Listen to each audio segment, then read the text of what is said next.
There's another aspect to this that I wonder, it probably has something to do with worthiness. It doesn't have anything to do with worthiness. It has to do with pinching yourself off because you decided you're not. Worthiness just is. Get used to it. I was wondering, what does it feel like? Because I've always linked worthiness with deserving. And I know that there's been plenty of times that I'll stick up for myself and say, I deserve this. I'm being shortchanged. So you're in your car. Is that where you listen to your radio? Sometimes Esther does. You're in your car and you tune it to this station that plays such satisfying music. And you say, oh, I must be worthy. We say, no, you just tuned. You just tuned. XM radio doesn't say, unworthy. You can choose from this and this and this, but not this. I kind of have this feeling that worthiness, at least how I interpret it, and that maybe I don't know what it feels like really, because I feel like there's a part of me that's asking somebody else to let me have, I don't know if I can explain it quite right. The other day, we were visiting with a handful of people, and we said, what is the word that we've offered more than any other word? What do you think it is? Allowing?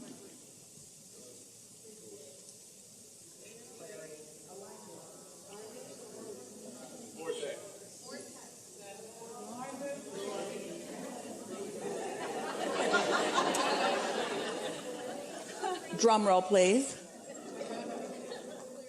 Attraction. Attraction. The word is attraction. So it's not about someone bestowing or granting your wishes. It's about you attracting them. So how do you attract them? Life causes you to ask. That's part of it. And the creation of them happens and source focuses upon them. That's part of it. And then you get into the receiving mode. That's what attraction is. You ask and let in. You ask and let in. You ask and let in. You ask and let in. You ask and let it in. You ask and let it in. And that's what attraction is. You offer a vibration about it. You learn to offer a deliberate vibration. You learn to tune. Tuning is attracting. Tuning is attracting. Paying attention to the way you feel and reaching for thoughts that feel better, that's tuning. That's attraction. That's deliberate attraction. And so, yes, there are so many avenues through which the things that you're asking for will come. Maybe someone will walk up and hand it to you.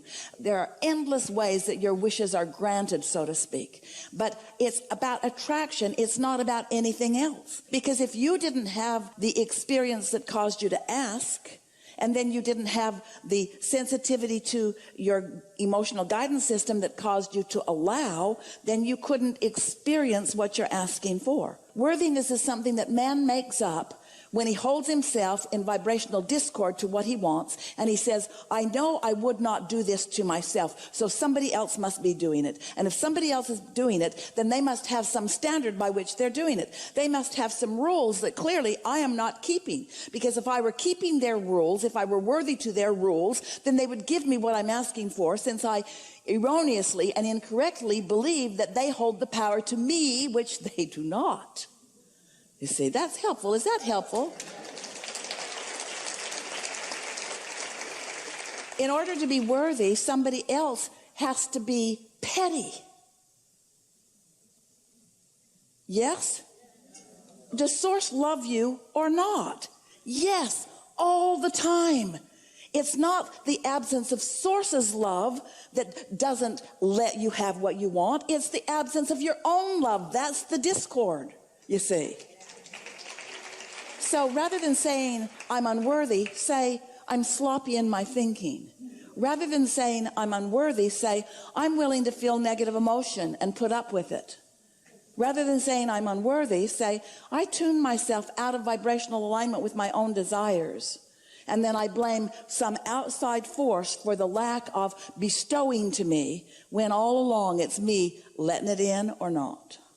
how can I train myself to feel that worthiness, that feeling of it? You can't. It helps to hear it, as we just explained it, but the way you train yourself is by reaching for something that feels good and then staying there as long as you can, and avoiding things that don't feel good by reaching for things that do feel good. You can practice the feeling of unworthiness. In fact, you've been practicing the feeling of unworthiness right here in this experience, where for the second time in not that many months, we've plucked you from the audience, put you right in our gaze, and showered upon you everything we've got.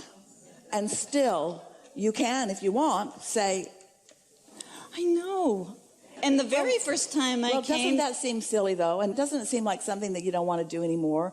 And doesn't it seem illogical given the knowledge that you hold? And isn't it just a pattern of thought that is dissipating more and more? And isn't that pattern of thought being replaced with other patterns of thought that just feel way better? And doesn't it feel good that you meditate and you're feeling better every day? And isn't it getting better every day? And aren't you getting ready to be ready to be ready? And doesn't it feel more like you want to say things are improving rather than why haven't it gone all the way? And Yes. Yeah. Thank you. Yeah.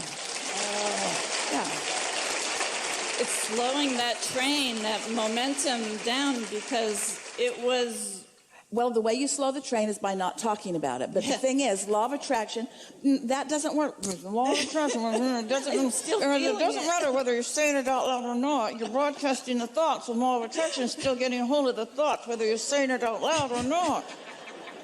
What you're offering is what you're offering. How you feel really matters a lot. So it's about caring about how you feel. And these are the things that we would do if we were standing in your physical shoes. We would be nicer to me.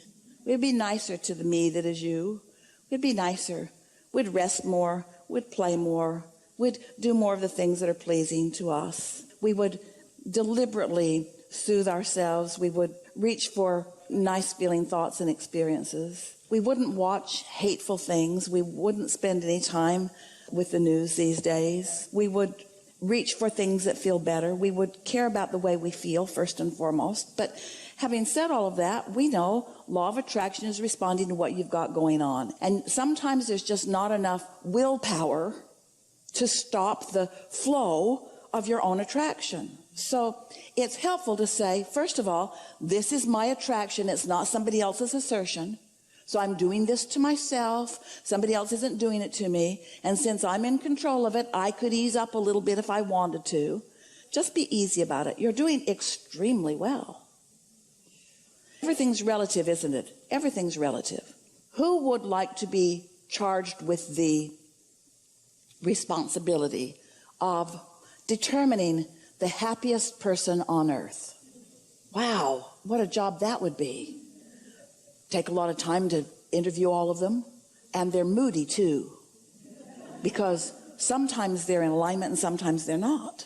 And so rather than comparing how you feel to your impression of how anybody else feels, just let them all do whatever they're doing, and you just do your own personal, much easier survey, which is, how's this thought feel? Oh, not so good. How about this one? Oh, a little better. How about this one? Oh, that's a little better. The happiness that you are living in any moment doesn't have anything to do with the happiness that anyone else is living. There's not a can of happiness that's being used up. Oh, sorry, you're too late. They got it all. If you'd just gotten up earlier. It's not like that. It's all about you and your relationship to the things that you've asked for. It's so personal, so divine, so spectacularly accurate, and so comprehensible, and so measurable, and so understandable. There's nothing about this that is risky or scary or hard to know. It's really simple. I am loved, and when I let myself be loved, I got it going on. And I am loved, and when I don't let myself be loved, then I'm pinching it off for some dumb reason. And it's probably something I learned from somebody along the way who didn't love themselves either. But to go back and try to figure out where the love stopped, when did I stop letting the love in? You'll make yourself crazy, and you'll cast a lot of blame, and then there'll be all those fights. And so just chill out. Just chill out. I want to fulfill my life's purpose, and I don't want to run out of time.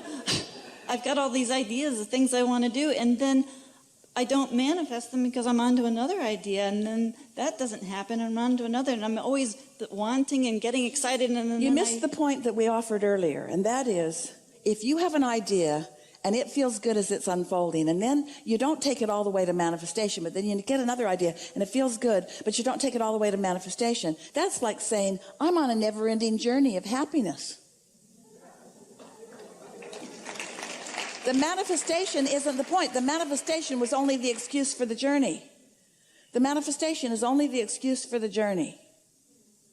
Someday soon we'll be holding seminars on demanifestation. Yes. Yes. Yeah.